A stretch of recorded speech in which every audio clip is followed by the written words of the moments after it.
Let's explore the essence of good design in any arena, in architecture, in landscape, in culture, in diet.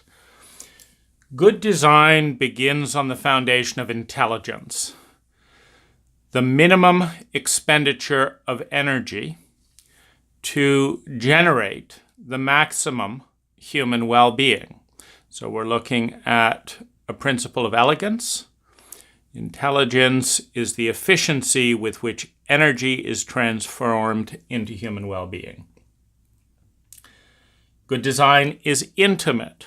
We all have the same values. We all want to avoid pain. We all want to grow. We all want to have something exciting. We all want to feel secure in some area. But at different times and in different ways, we rank these in a different order of priority. It's called a hierarchy of values. So in a lover relationship, everyone values pleasure and variety. Everyone values honesty and trustworthiness. When someone breaks a container, they're valuing adrenaline, risk, etc. more than they're valuing the honesty. They're still valuing honesty. I don't think they would say that they'd like everyone else to lie to them. All the road signs point the opposite directions, all the names be backwards, everything that's written be inaccurate, all the maps take you to the wrong places. No, everyone values honesty because we can't work without a functioning map.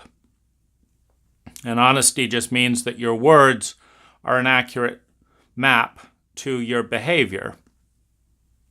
So it's intimate.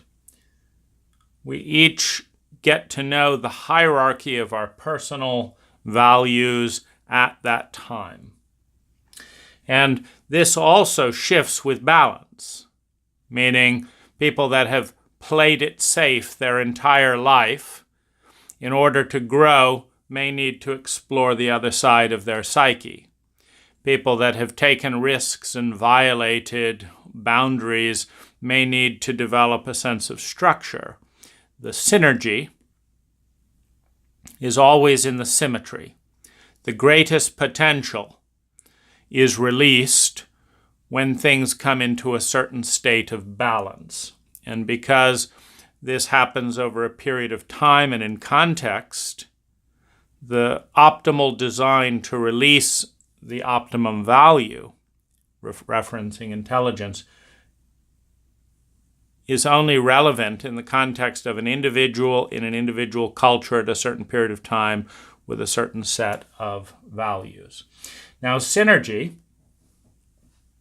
is the single most important principle of intelligence, because in the efficiency of turning energy into human well-being,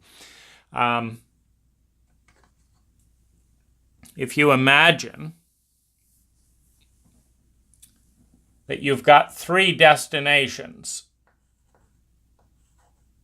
and you've got an origin, without synergy,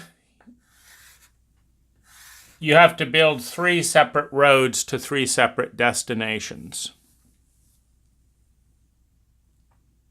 With synergy, you build one road and then connect them at the end. Conserving, literally, so what we're doing is we're conserving 50% of energy in this particular design. And so what synergy is a way of doing things that achieves multiple values, multiple goals simultaneously.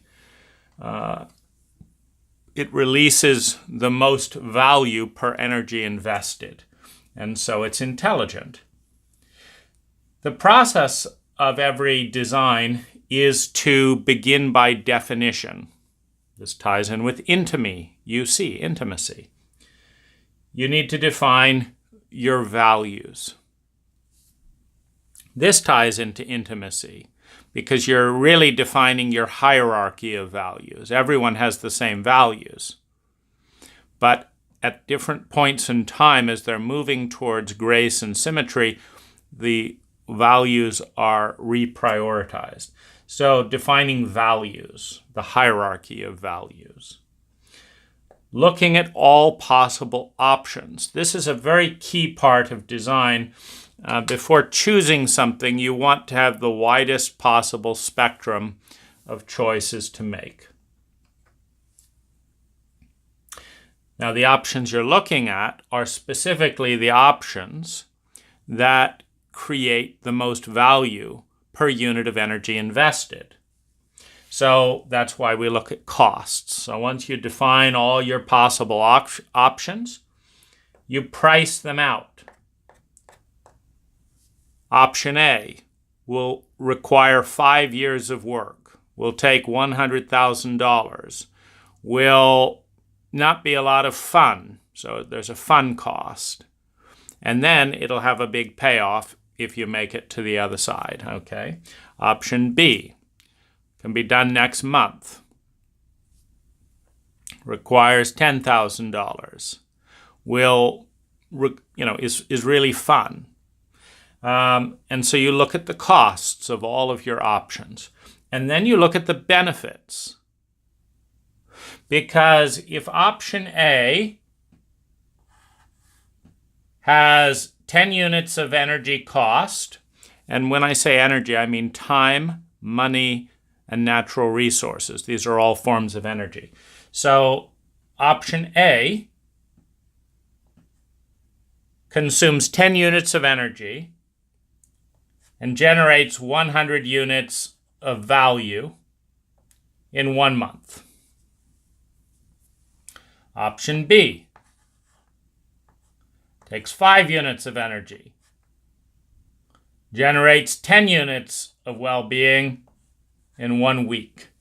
Now, if we look at those two, which one is more valuable?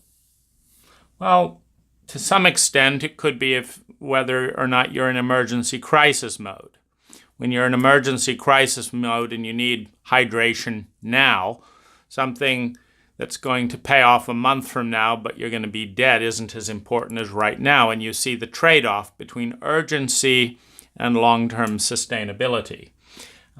So you see option A consumes 10 units of energy, delivers 100 units of value being some form of well-being, financially, emotionally, physically, relationally.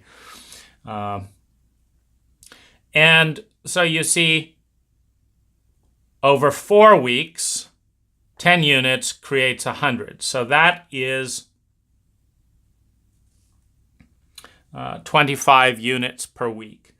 Now option B takes only 5 units and delivers 10 units of well-being in a week, but you can see that its rate of return is 50% lower. Now it still may be the best choice if you're in short-term thinking mode and coping mechanism. I need something as soon as possible. I can't wait a month. Let's go for option B. But in your long-term vision, you want to switch your things towards the highest return on well-being per unit of energy invested over time. This is ultimately the essence of intelligence. So you're looking at values, options, costs, and benefits. Now, once you define the values, options, costs, and benefits, you're going to prioritize your top 3 options. And you're going to turn those into goals. These are now my goals. I am setting my sights. I'm attuning my thoughts, my feelings, my bodies, my expectations, my logistics, my money. I'm attuning that to align, to point towards these 2, 3, or sometimes if it's a big goal, 1 goal. This is my goal. Now you've got your point.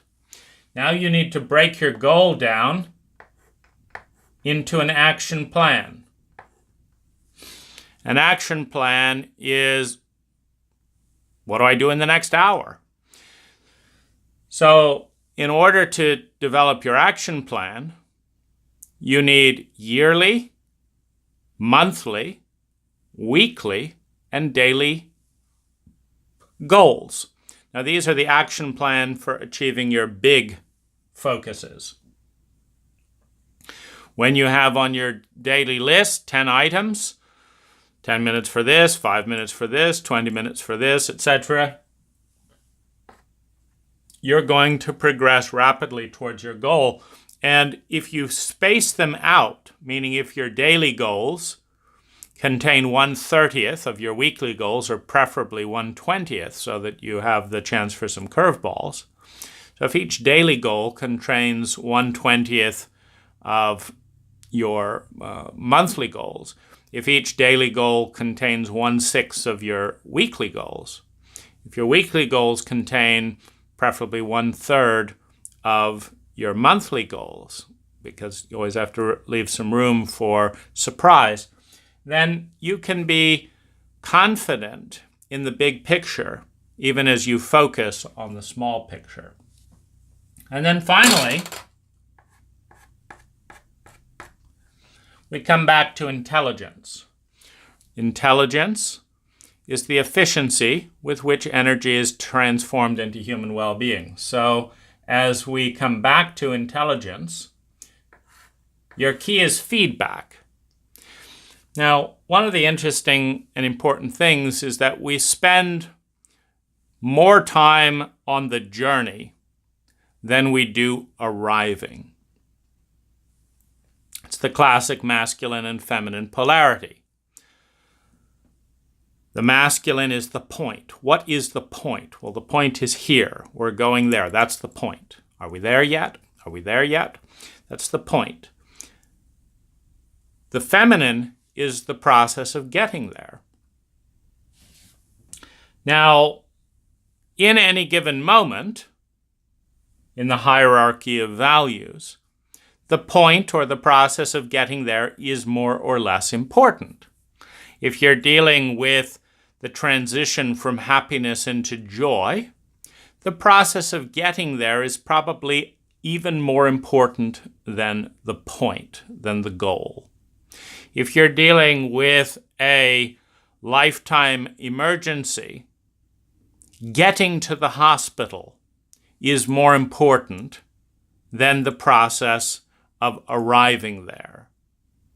If you have to choose between saving 5 minutes of time and calling an ambulance and staying alive, and taking a few deep breaths to appreciate how much agony you're in before loading onto the ambulance or getting into your car, you want to focus on the goal. And so, again, depending on the context, the process of getting there or getting there is more important.